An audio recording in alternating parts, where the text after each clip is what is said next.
Well, as we enter the busiest stretch of the 2020 MLS season, Toronto FC sit tied for first place in the league after a trio of big wins against Eastern Conference opposition.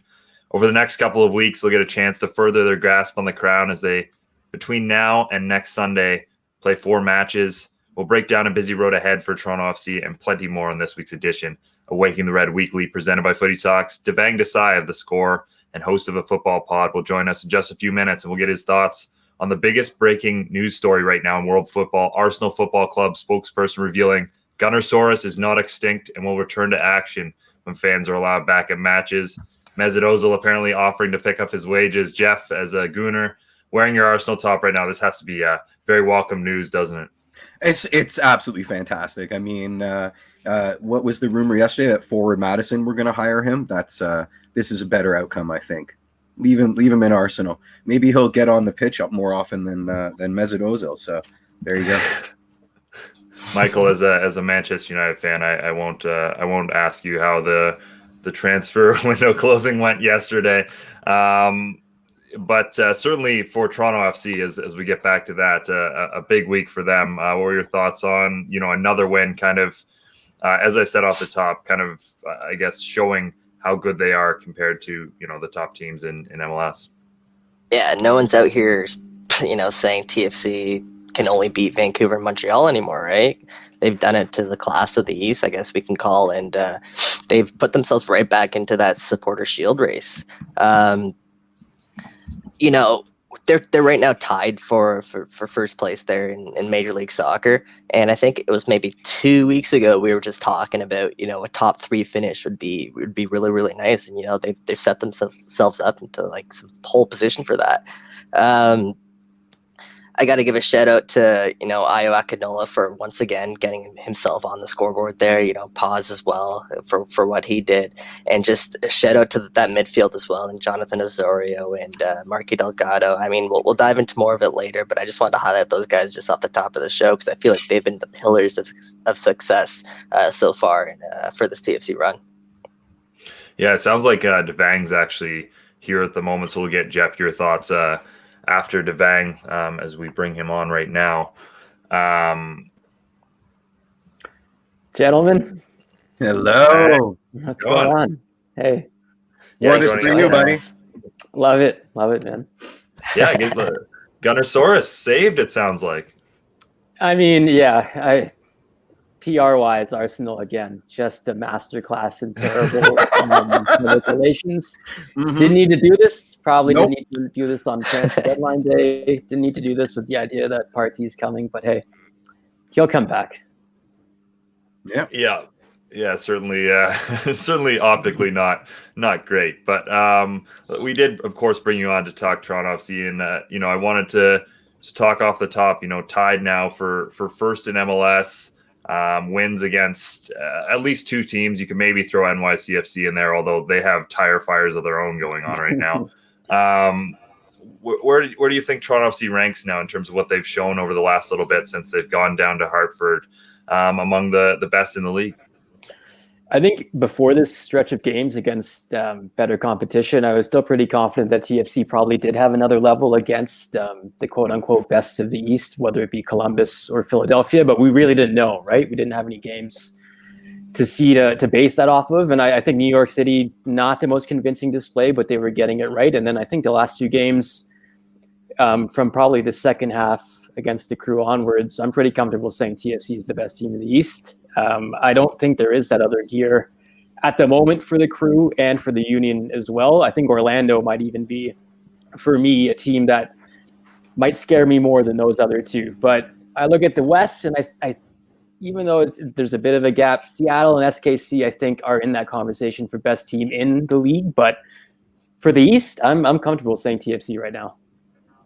Cool. I like it. Who would you highlight, I guess, out of that push there for TFC, as we kind of talked about a little off the top of the show, but who are sort of those significant pieces that TFC have kind of leaned on for this run? I mean, you guys rightfully so have talked about Paz a bunch, and I think he is for me the MVP. It's funny. I think what Sema did a few years ago for us here, it kind of it numbed us a bit to watching someone that's clearly better than everyone else. And I'm not to say that Paz is on Javinko's level or they're the same player, but I think we're at that caliber of player for this club where he is making that difference every game and he's bringing it every game. I think the work rate is super impressive, but I honestly have to say I was skeptical, like a lot of people, when Pablo Piatti was mentioned as the player that TFC wanted to bring in. There was injury concerns, and is he the right age? Is he the right kind of profile of player that TFC should be bringing in as this window kind of closes? But he's been absolutely perfect, I think, and health has not been an issue. And you see the way he plays off pause. It's a beautiful interplay. And I think the other player I'll mention, Richie, of course, but if Jonathan Osorio can play in that deeper lying midfield role and play in front of the defenders like he has, and also employ exceptional vision and the ability to pass through the channels, it opens up in a completely different game for TFC when you're talking about missing Michael Bradley. So those guys for me have been the absolute game changers. And I will say, though, I think there's Greg Vanney talk all the time, and I get it, Vanney out. I get the bants. The bants were happening when I was still with the club at the very beginning, when it was early days in the Greg Vanney tenure. But he has found the right way to navigate more times than not through the trials and tribulations, which we've seen a bunch. Like, it has not been completely smooth throughout these last 5 or so years of very good soccer from TFC. But Greg has found a way each time. I think you're seeing it again. So I would mention him as well. Great shouts. Yeah, that's a great segue, because I'm going to put you on the spot. Do you think TFC is going to win the Supporter Shield plus asterisks in 2020? So I was talking about this on AFP with David the other day, and he mentioned a good point. I think Columbus, schedule-wise, probably has the inside track. I think they play Orlando, but they have Cincinnati, they have Houston, they have DC, they have Atlanta again. So I might lean them just based on scheduling reasons, but I still picked TFC when I made that prediction, and I'm going to stick with it. I think so. I also think there is this added challenge of the international break, and some clubs losing some players and some clubs not, and adding a bit of an uneven playing field. And I wonder if that'll affect any of these results going forward. But I'm still comfortable picking TFC. The Supporter Shield this year, I know the schedule is super weird and not fair at all, and TFC's played Montreal and Vancouver 80 times, and like that's not a good way to judge this. But I think because it has been so weird, it might be one of the biggest achievements for this team and this club of what there have been many. There have been many of them, but I think how fractured this has been. They didn't have a home really. They're playing in a de facto home in Hartford, and yet they're still in the conversation. So I think this would be just as impressive as the ones we've seen in the past. Yeah, I mean, if we're talking about TFC playing against the Canadian sides, we can't ignore how often Columbus has played against Cincinnati, right? 100%. Yeah, exactly. MLS Cup, is it going to be TFC v Seattle again for the 4 millionth time? I hope not. God, I hope not. The problem is Seattle will probably be in, and TFC will have a chance, and we'll have to root against it. No, I'm kidding. If it happens, it happens. But honestly, I think from what I've seen out west, and LAFC who dipped considerably, but I think the idea of peaking and finding their form at the right time, this might be perfect for them, because I think what they're trying to do this season is beyond, I think, a regular season game against Houston. It's about what happens in November, etc. So they're in the conversation, SKC, but I will pick Seattle for now as well. The playoffs are the playoffs still, guys, and we saw last year. Hell, I don't think any of us really thought TFC would be in that MLS Cup final. I don't think we thought they'd beat Atlanta. I don't think we thought they'd beat New York City FC either. And I think TFC is just as likely to be picked off by a random team like in Orlando early on. So I'm less comfortable saying MLS Cup, but let's say it for now, just for the hell of it. Well, we know it won't be DC knocking them out in the playoffs. At least we have that. Right. Well... yeah, you mentioned Orlando there a couple of times. TFC are actually kind of fortunate. They don't. Orlando's one of the hottest teams in the league right now, and TFC don't face Orlando for the rest of the season. Believe it or not, they do face a lot of Eastern Conference opponents. I think they face New York City FC another time down the road, maybe twice down the road. They face Philly again, but not Orlando. See, we paint this as a good thing for TFC. Maybe they're avoiding one of the hottest teams in the East, but. That being said, TFC are 8-2 all time against Orlando. I don't think there's another team they're more dominant against than Orlando. That being said, this obviously is a different looking Orlando side. A different Orlando. Maybe that could be an argument against Toronto FC's push towards the Supporters Shield. Yeah, go ahead. The final verdict on the Oscar Pereira project in Orlando will be delivered if they can beat TFC, because you're right, we are their boogeymen. We beat them in any kind of circumstance. It could be 9 million degrees in Orlando, doesn't matter. It could be pouring rain. Orlando's fun. They're a fun team, guys. Yeah. Like, I feel like it's Oscar Pereira in general, the person he is, it's impossible not to back and kind of support. He's an infectious leader. Terrible use of that phrase based on current events. In fact, we'll let it slide. His emotion is infectious. Is what I got. He makes his players care, and I was thinking about who their MVP candidate would be, and they've got a bunch. I think there's a bunch of guys that could be in the conversation. Chris Mueller's been great. Nani's been great. Daryl DK, we're familiar with Bright TK TFC fans. His brother's been absolutely fantastic. What a find he's been. Orlando should be good for this league. I think it's important that Orlando is not permanently terrible. Like, since their inception, I know it's been awful, but I'm happy to see this. It's good for the Bants. Beating them 900 times was great, but I'm happy to see them actually making an imprint. We usually name the episodes after the guest, but I think infectious leader might end up being the episode title for this one. We do have a comment here on Facebook, which is, I hate to say it, but TFC is playing better without Bradley, which I don't know if that's 100% a Bradley related thing, but I did want to get your thoughts, because I think Toronto FC's midfield and, specifically Delgado and Osorio, the way they've been able to combine in that defensive midfield has been pretty important to the way things have been going right now for the club. What does Greg Vanney do now? Because I think it's pretty obvious Bradley's going to come back into the lineup, and I do think Toronto FC in the long run will probably be better for it, but he does have some difficult decisions to make now, certainly.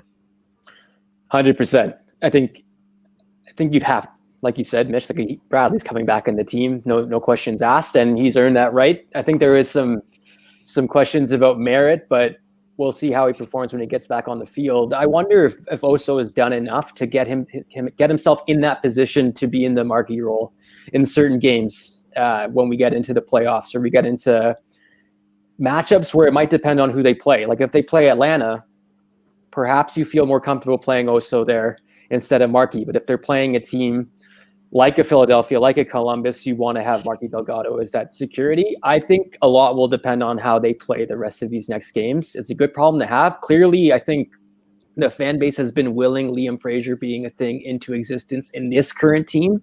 And even outside of the injury, I wasn't sure that was totally a thing that this coaching staff buys into right now. So the fact that they could produce another in-house solution that's not necessarily Liam, but it could be Oso taking on this new responsibility, I think that's huge for them.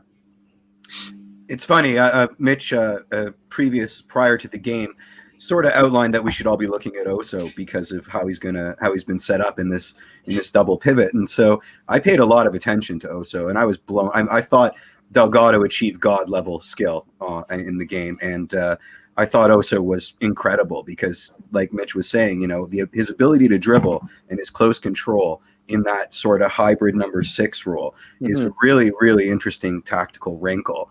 And it allows TFC to dictate tempo. It also, it's not as predictable because with Bradders on the field, I mean, he's always the first outlet. And we've talked often enough. I mean, both of those, God, do I regret those 6 points that we left on the table, or those 4 points we left on the table, because DC is our boogeyman team, and we'd be top of the league right now if it wasn't for those capitulations. But it makes us less predictable, and I don't think we've ever had that option really since Michael's been here. I don't think we've really had that player that was that technically proficient in that role, where it is not a set play, or it's not a guarantee where that pass is going to go. So it's definitely something that other teams have to watch out for. That being said, I mean, Michael's Michael, and I think the back line being as rickety as it is, and I think the first goal that the Union score, you're like, that should not be happening. And I'm not saying Michael Bradley stops that from happening, but I think he does insulate them a bit more, where perhaps they play a little more comfortably, because we're talking about the attacking players. We're talking about how the midfield is looking, and I think that is all very positive things. But I think we've seen enough defensively to know that it's a very good team in TFC, but there is a penchant for the disaster at any corner. So who knows what to expect, right? Guys, this is some serious Michael Bradley disrespect right now. The fact that we are even entertaining this is outrageous. Shout out to Ozo, shout out to Marky Delgado. I'm the biggest supporters there in that position. They've done a fantastic job. But I think just 2 weeks ago when we had Charlie on, we were talking about the biggest problem TFC had was can somebody fill that position? Right, exactly. So I think it's a great thing that Ozo has been able to step up and do a valiant effort against some of the Eastern Conference's best teams. But Michael Bradley is a different beast in that midfield. And go ahead. And to piggyback on this, like I see a lot of the same argument about Josie, and I think Josie's a bit of a different case where the injuries, they are going to impact whether or not he can play as much. But when Josie is on the field, for the most part, TFC is able to play the way they want to play at a more proficient rate. And I know it's not been totally consistent this year because Josie hasn't been consistent. And I think the injuries have been a massive problem with that. But going forward, for example, that MLS Cup game last year, I know it was a really small sample size, but when Josie was not playing, you kind of see that there's just a different level of player that I think TFC relies on to beat the teams like Columbus or Philadelphia. And Michael is still in that conversation. Josie is still in that conversation. It's good to see these other players step up. But as this club is currently constructed, I think you're 100% right, man. So, yeah, thanks. I think this kind of segues into sort of a next kind of point I wanted to bring up, and that is the Akinola versus Josie Altidore debate. The biggest thing being is with Josie going down, we obviously know he strained his hamstring. Hopefully we get some more information from Greg Vanney later today on that. But Akinola has a real chance right now to cement his place into Greg Vanney's starting 11 if he hasn't done so already. We saw what he did as a sole striker at the MLS's back tournament, and it was absolutely amazing with his ability to run off the ball. I would have agreed with everything that you said about Josie Altidore there. Prior to 2020, because in 2020 we haven't seen the movement out of Josie Altidore. Maybe right. These last two games, I don't want to really bash him because he has been working these last two games, and that's something that we really needed out of him. But Akinola is almost sort of refreshing there in that striker role because he is giving Pozuelo someone to get on the end of the ball. He's making more runs. I feel like he's more involved in the game than Josie Altidore is at times. I don't know if that's unfair for me to say. I don't know if you guys have a different opinion on that, but I feel strongly about that right now. I think Akinola brings a little bit more energy to that role, especially if they're playing a sole striker. It's tough to point fingers at Josmer. I mean, he was pretty honest about how he's feeling emotionally in a way that I haven't seen in a very long time. So there's a margin for understanding where he's coming from. But I mean, by the eye test, absolutely, Io looks far more dynamic up there than Josie has. I think it's two things for me. If you're chasing a game, I agree. I think the way the game was working out against Philadelphia, it did take some Io making a run that Josie might not make, or trying to find space that Josie perhaps might not try to find. But I think Josie is still, right now, the most creative forward in the league when he gets the ball at midfield. He's the most effective outlet passer that TFC has when he receives the ball at midfield or around midfield, and he's helping his midfield out immensely still to this day. I think there's a lot of other things he's not doing, and I'm with you there. But if TFC is playing within their own realm, and they're not worried about chasing, and they're at 0-0 and they're comfortable playing 1v1, let's go, I think Josie is on the field for Greg ahead of AO. But it's an interesting problem because I think AO on the wing necessarily isn't the solution either, right? So these injuries that are happening are bad. They're terrible. You hate to see them, but it is also kind of forcing Greg into maybe playing the most effective lineup he could play, right? So it's tough. It's tough to make a firm statement now, but it's also hard not to discount what we just seen the last couple of games, right? So yeah, these next upcoming games should be interesting because I think TFC have 5 in 15 days, including that Philly match. So keep an eye for what Greg Vanney does at that number 9 role. Yeah. I think Michael touched on it very well, which is, I think it goes to the Bradley conversation and the Josie conversation. I think people get kind of excited with the new shiny toy sometimes, or the new player who's,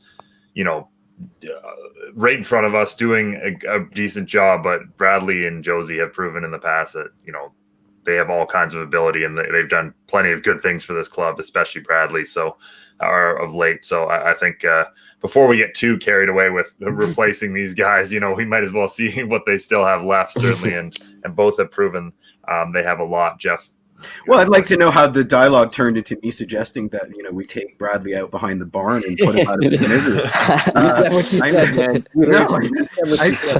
That was never my intention. I was just saying that I've read a lot of tactical breakdowns saying the easiest way to upset TFC is to take Bradley out of the game. That's so having an option there that has that kind of close control, and I wanted to circle back because the only other person on TFC in recent memory that I remember that had insane dribbling ability over and above basic soccer skills was Armando Cooper, and I loved watching him. But he was so frustrating in everything except his close control. But he could dribble. That's MLS Cup winner Armando Cooper. He's a walking leg, man. Come on. Yeah, true enough. True enough. I just wanted to say, guys, I think there's definitely we will have to do this because time is undefeated, of pivoting away from this era of Michael and Josie, and they will have to get to that point, no doubt. And there is something to be said for getting ahead of it and doing it ahead of time and kind of perhaps lessening the future pain. But these players have earned this. They have earned the right to go out, I think, on their own terms. And if that means a defeat in the first or second round of the playoffs, so be it. But I think for what they've done, that is the move. And I totally understand there's people calling for a new face or the players that have been playing well recently, but I don't think we should be surprised when those guys are playing in the business end of the season. That's a good point. Do you think we've cooked our own goose with Fraser? Do you think he's putting in a transfer request at the end of the year? Honestly, I don't know. From the last few years, I've heard conflicting things. I've heard the club is super down. I've heard he might go out on loan, but there is something there. You can obviously see it, and I think there was positive movement when Liam was playing before the injury, where I think the coaching staff was trusting him more. So I'm not ready to write him off completely. I think he's definitely going to get some more looks, but there's a lot of guys there now, right? And TFC is not changing the way they play. I'm pretty comfortable in saying Greg is not going to alter from this formation for the foreseeable future. So it'll be interesting to see where he can get back in. Yeah, well, Greg Vanney did mention. Greg Vanney did mention all hands on deck over this next little run. So expect to see some Liam Fraser out there. Hopefully to see some of the young guns out there. We still haven't seen, Toronto FC's youngest ever signing, Jaquil Marshall-Rudy, make his debut yet. So, maybe this stretch of play could be a time. But yeah, go ahead. Say Jordan Peruzza killing it in San Antonio. Let's. I'm not sure what the window is open. Let's not talk about purchasing another striker. Okay, let's leave all that banter to the side. We just need to recall him on loan if something comes up because he is absolutely tearing. He scored some screamers too. They are nice goals. His header the other night too was fantastic. He really got in front of the defenders and great finish. Yeah, what I wanted to say on Liam is kind of the same thing I said on Alex Bono last week, which is just in the way this season goes and how many fixture congestion, how weird it is right now. I don't think you can move out players before the off season, right? This is something you revisit when you've got a little more time and a little more surety on that. I did, before we let you go, Devang, want to talk about something. Okay, Jeff has a point. Well, I mean, moving out players, what just happened to Mitrita? He went out on loan to Saudi Arabia. He was leaving on international duty, and now he's not coming back. So, stranger things have happened. Yeah, that's a good point as well. I wanted to quickly get your thoughts on something your old Come On You Reds co-host Gareth Wheeler said this week in his international update on One Soccer about Ayo Akinola, which is supposedly Ayo leaning towards Canada. How big would that be if Canada was able to add a player of his caliber? Big. It's big. I think it's a very interesting situation where he plays his club football in Toronto. Herdman's close. Canada should be in the pole position here. I think they would be disappointed not to, but it's interesting. If you look at Canada's forward depth chart and who is there, it's not exactly a clear road to a lot of playing time right away. And I think even if you look at the United States, it's a bit more murky up front. So I'm not totally sure the playing time argument is the complete winner here for Akinola. I think John Herdman will have to sell him on other things, and it does sound like you mentioned, Mitch, that is going well. But for once, I think maybe the first time ever, we cannot just guarantee heaps of playing time if you choose Canada. It's like, you're going to be in the conversation, but there's other guys here. And to me, that's a sign of progress. It's also very jarring because I've been a Canadian football fan for a long time. This is not happened. Yeah, that's a good segue. Speaking of new Canadian football fans, I need to thank you for schooling David Goss in the ways of the CPL, and the knock-on effect on the Extra Time Mothership has been great. My question is, when does it stop being cute, his mangling of province names and places and team names and stuff like that? When do we start holding him to account for that? Behind the scenes, it's happening already. Okay, good. There's been Happy to hear it. Some stern emails sent. What's hilarious, David knows CONCACAF better than anyone I've ever met. So he knows a bunch of the players in the Canadian Premier League. And he was giving scouting reports to us on guys that we had seen less of. So it's just nice. But it's what a tournament. It's a bit surreal that it ended, right? It felt like it came and went really quickly, but amazing that they got this season, and because I think momentum-wise they needed to. So absolutely, it was awesome. Yeah. Certainly going to be a long and sorry, go ahead. No, I was going to say you kind of alluded to there, just sort of wraps us on just what a time for Canada soccer. We're going all over the map here, and we're talking about competition, people choosing Canada over the United States, and they might even not even start there. Like it's such a good thing for Canada soccer, and I'm so excited for just the future. People are asking Canada 2022 World Cup champ.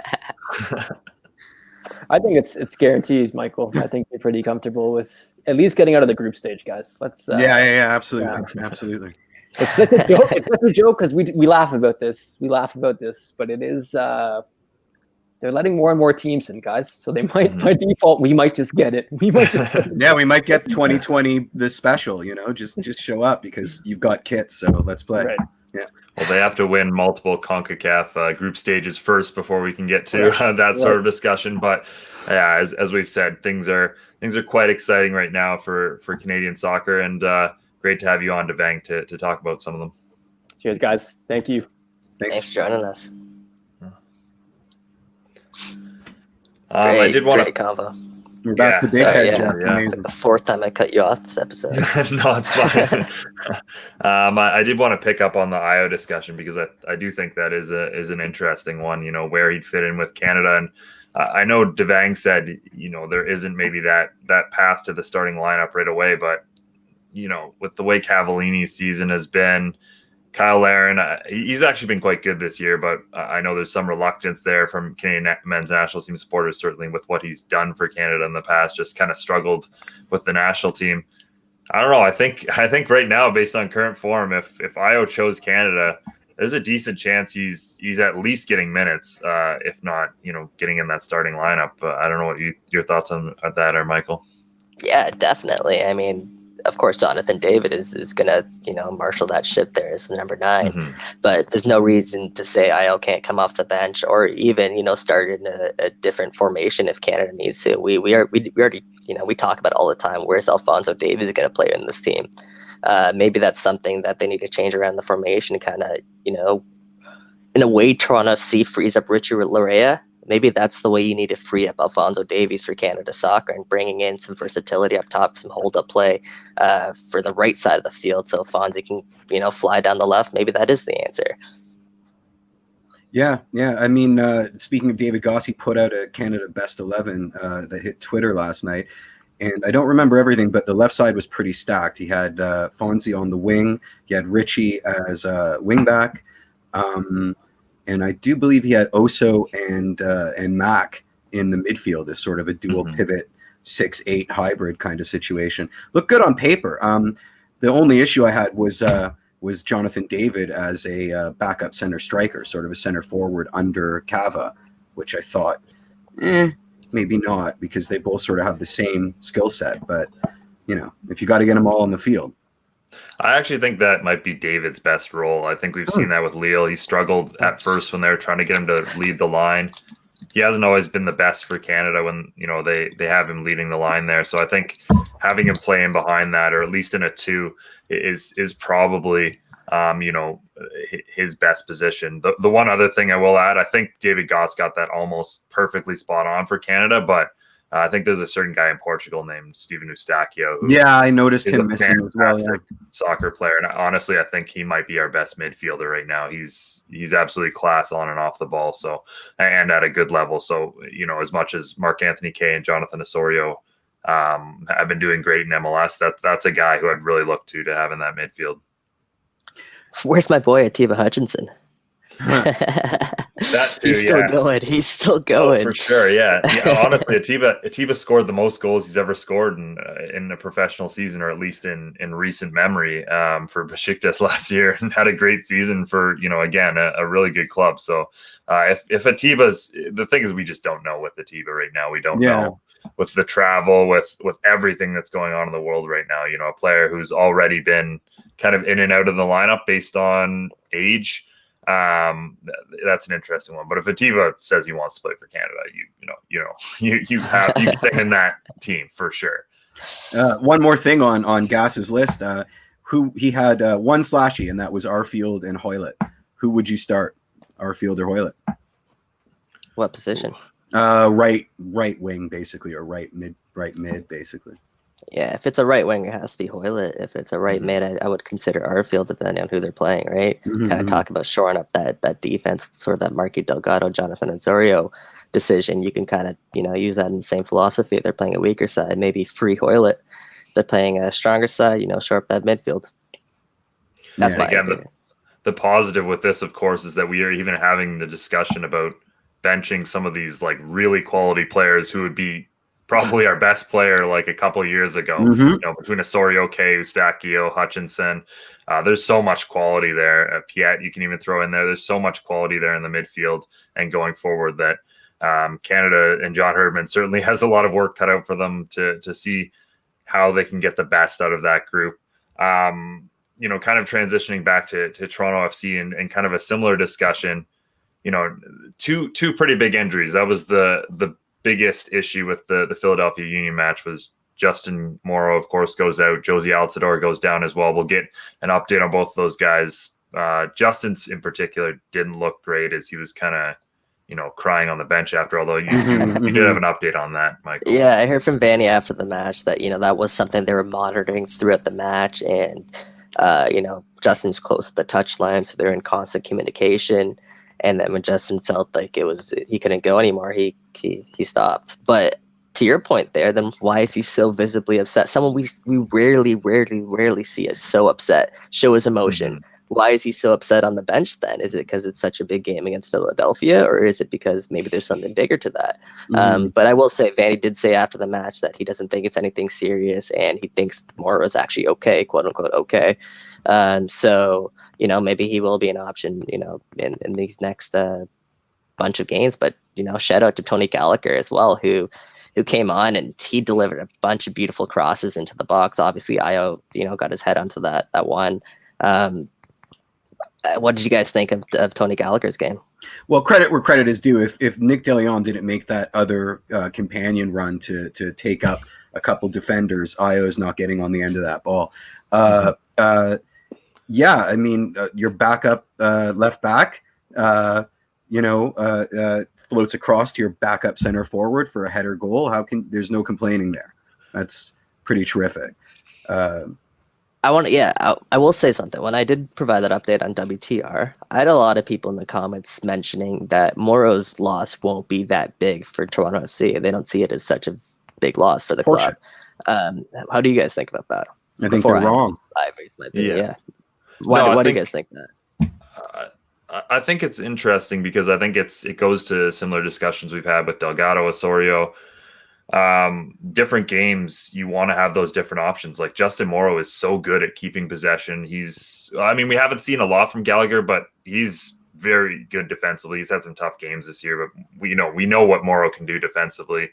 Obviously he's got that leadership veteran presence on the field. So certain games when you want to keep the ball and you want to make sure, you know, when it goes out to that left side, you're not losing it. Morrow's he's not going to lose you that ball. At the same time, it looks like Gallagher is willing to take a little more risks going forward. He's willing to, he's got a great left foot on him. That's for sure. He can deliver some great crosses, and he also showed a nice tendency to get in behind, which I think could open up a lot of options for Toronto FC. But Morrow's still, again, he's probably one of the best left backs that's ever played in this league. You can't. It goes back to the discussion that we've been having throughout the show with Bradley, with Josie, and again with Morrow. You can't just push aside proven guys. I know you have to transition from them at some point, and it looks like Toronto FC are starting to build up the options to do that should something go wrong. But Morrow still today is probably the best left back in Toronto FC starting 11. You took the words right out of my mouth there. The best part about Justin Morrow's game is his ability to keep the ball, and that cannot be understated enough. We haven't seen enough of Tony Gallacher, and obviously he hasn't had enough time to sort of mesh with this squad. But I still don't think there's someone in Toronto FC's side who can play left back that can keep the ball up so well at that position. And just watch for that next time you see Justin Morrow on the field, because it's something that does kind of go, sort of is something that's sort of overlooked, and it's just so important, especially such a tight area of the field. You can't go left because there's a byline there, but yet still Morrow's finding ways to avoid the press, defeat the press, and he's a great asset on that left wing. Yeah, I mean, the eye test for me has always been, he's not the 2017 JMO anymore. Like, he's not scoring a hat trick on the New York Red Bulls, and those feckless back passes are annoying because he's a smart enough player now to know that on the attack, if it's not perfect, he'd rather just recycle the ball and see if they can break down the team on the other side. But that missing attacking nous is something that I think bothers people, because we've seen him much more attack minded, and now as he ages and his intelligence grows, he's not as willing to take those blistering runs down the flank anymore. So we do lose a bit of our attack, but I do agree with you. What we gain in our defensive shape is worth the sacrifice. Yeah, what I will say is Toronto FC has a lot of guys who, take those risks. They've got Pozuelo, certainly, even a guy like Osorio, Piatti. They'll take those risks where potentially they're losing the ball off of creative plays that, they're when they come off, they're going to result in goals or chances. When they don't come off, maybe they're not, like they could spell trouble. You want to have some guys on the field, and that's why Delgado has always been so important, who can just reliably get the ball from point A to point B without it being lost. And again, the more combo you can have of those two types of players, the better you're going to be, especially in a possession-oriented team like Toronto FC, where, we've seen over the last little bit, when they can keep the ball and play that purposeful game, there's no one better in MLS than Toronto FC. Absolutely. I want to shout out Marky Delgado there. And, we do, kind of touch on his ability to play the ball, but I felt like on Saturday, his ability to spray the ball across the field was outstanding. And we sometimes forget he's only 25 years old, and this is Delgado getting better. This maybe not just a one-off game. This could be an improvement in this game. When he first came to Toronto, he was sort of this rugged defender. He didn't really have a touch. Rugged midfield. He didn't really have a touch. He was kind of battling his way, grinding his way through oppositions. But now I think we're seeing this finesse side to his game, and I think it's so crucial in the midfield. And I think sort of Jonathan Osorio's rubbing off on him, Paz is rubbing off on him, maybe Piatti's rubbing off on him. But either way, some great signs. And again, he's only 25, so I think he is only going to get better from here.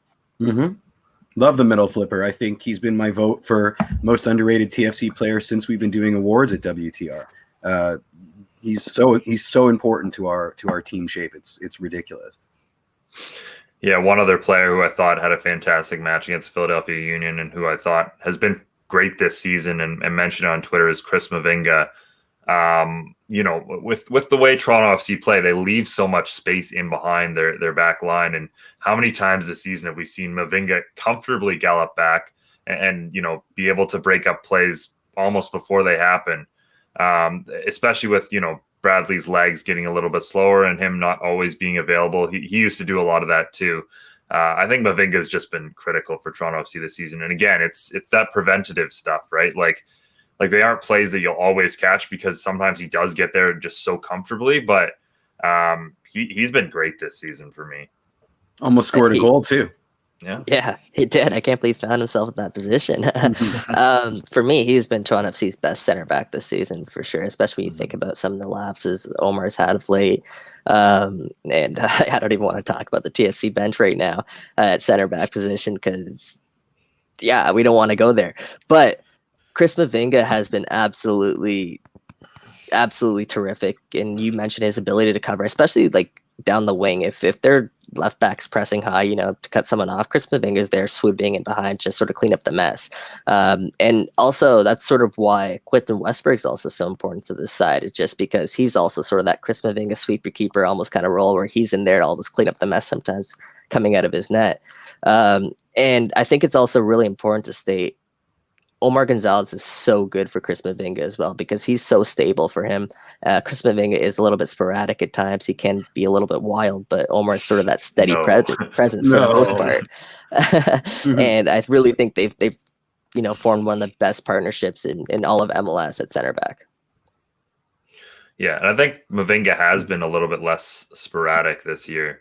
I think Jeff shaking his head there. I don't know if I go with best. Yeah, it's really. I'd say they're one of the best in all of MLS. Like sure, Toronto FC's defense has its problems, but I don't think those problems are, for the most part, Chris Mavinga, Omar Gonzalez. There are times where we can point to them, and sure, center backs are always going to make mistakes, and they'll be the first one we'll look at.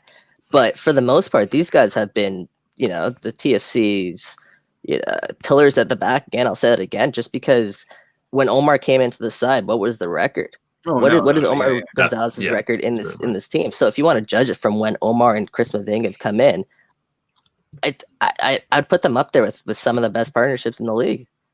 You go ahead. I want to hear that rebuttal. Go.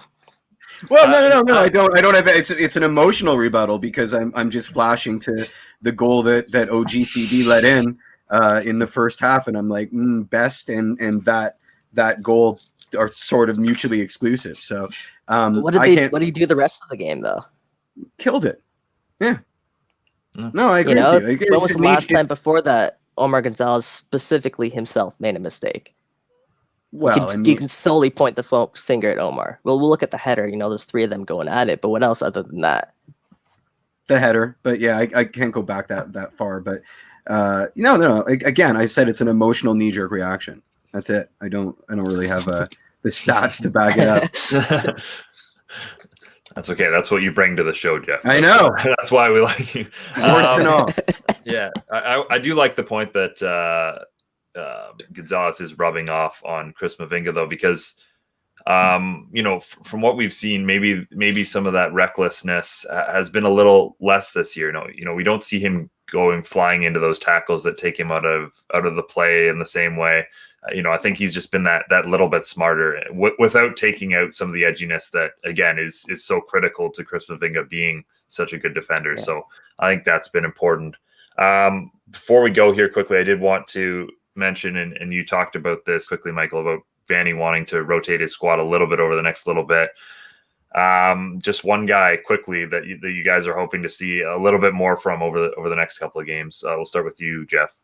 Patrick Mullins. Always Patrick Mullins.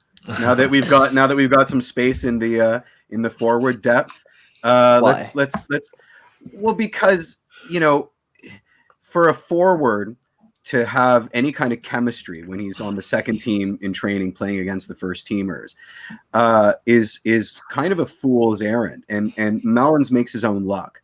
Some of the goals that he scored, he's good at setting up his own shots. He's well integrated with the team. He gives you a different vibe when he's out there. I'd like to see him get more play. So do you think there's a role in this team for Patrick Mullins when this team is healthy? In fully training healthy. or on the bench? No, just like in a game scenario. They're in the first round of the MLS Cup playoffs. They're facing Atlanta hypothetically. Does Patrick Mullins play a role in that match? What's the scoreline?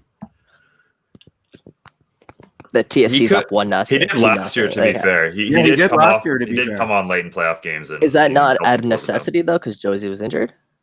True. Probably, yes. Right. But it's probably good to have that option. Yeah, that's all I'm saying. It's good to have that option, yeah.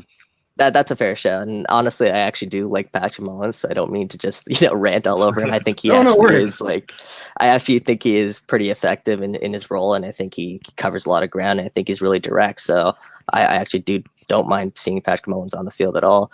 And for my answer to that question, now I'm going to go with Jack for sure to kill Marshall Rudy, because we just haven't seen it yet. And he's supposed to be the best of his age group in North America. Let's see it. Come on. No one's going to say Fraser, are they? I mean, my answer is always actually Fraser, but the player I do kind of want to see is Julian Dunn. I know he just came back from the Canadian Premier League. Interesting.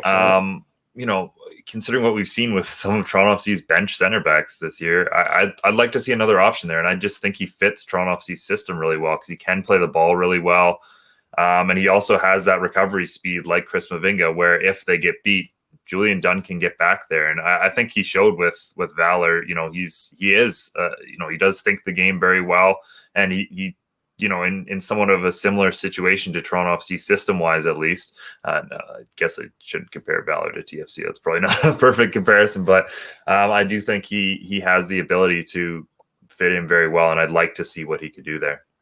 That's a good shout. Yeah. He would. I feel like if we do see him, I don't see him starting a match or anything like that. I see him coming in late, just to give him, get his feet wet, give him those minutes. But I think he kind of is that sort of ideal replacement for like a Chris Mavinga down the road, just because you mentioned it there. His legs are great. He does have the tendency to jump into tackles a little bit. But he does have that recovery ability as well, like Chris Mavinga. So I think if you pair him next to someone like Omar Gonzalez, again, have that sort of combination at center backs, I think that'd be ideal for him, and that'd be his best position to sort of succeed with TFC. Damn, yeah, absolutely. Yep, definitely agree on all that. I think it should be interesting. Again, they have a game against Cincinnati, so they can run out a lot of people in that game if they want to. But that brings us starting forward, Bitchy the Hawk. Yeah.